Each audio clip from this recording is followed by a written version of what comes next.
The first trolleys in Reading were horse car lines on Penn Street and 6th Street that were both chartered in 1873 and opened for service in 1874. The Penn Street line serviced downtown Reading, while the 6th Street line connected the downtown to the Reading Outer Station, where passengers could connect to the Reading Railroad.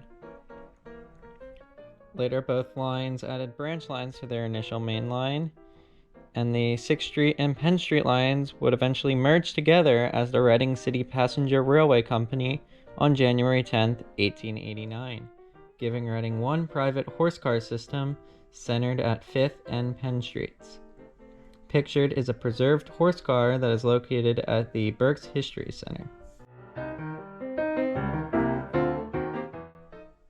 In November of 1888, a rival company, the East Reading Railroad Company, began operating the first electric streetcar line in Reading and one of the first in the country.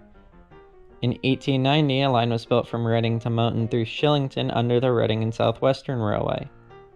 Penn Street under the Reading City Passenger Railway Company was double-tracked in 1891, though would not be electrified until 1893, when it would also be reorganized as the Reading Traction Company. By 1896, the Reading Traction Company reorganized as the United Traction Company and owned all of Reading's streetcar lines except the Reading and Southwestern, which in 1897 would fall under the United Traction Company after a court case that would reach all the way to the Supreme Court of Pennsylvania. The result of the streetcar network was lines throughout the city of Reading and its suburbs, which then also connected to Allentown, Lancaster, Harrisburg, and Philadelphia.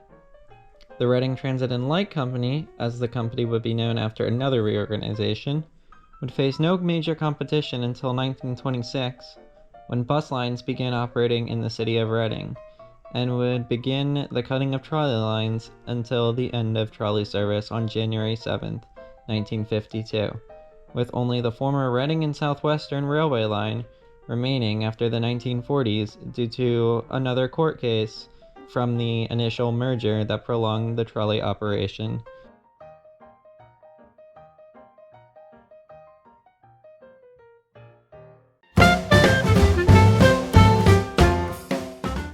Pictured on screen now is a trolley timetable from 1925, which was made just after the Franklin Street line was cut from the system. It is also missing the gravity railroads, which were on Mount Penn and the Neversink Mountain.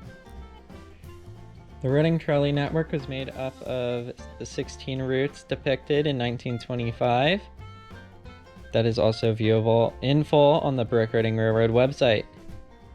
The intercity trolley routes ran on 5 to 20 minute headways and did not run according to a timetable. Route 11 had the longest time between trolleys, running to Boyertown with a 90-minute headway, and only sometimes having a connection to the expanded network to Philadelphia. The remaining timetabled routes had headways between 20 minutes and 90 minutes, providing service to the surrounding suburbs. Today, not much remains of the Reading Street Railway. A few trolley remain in preservation, along with trolley stops and bridge remnants. But the Reading trolley system has often been overshadowed by the larger and more famous Reading Railroad. The story of the Reading Street Railway was one of many small city streetcar networks, and is a story to be told as America turns 250 this year.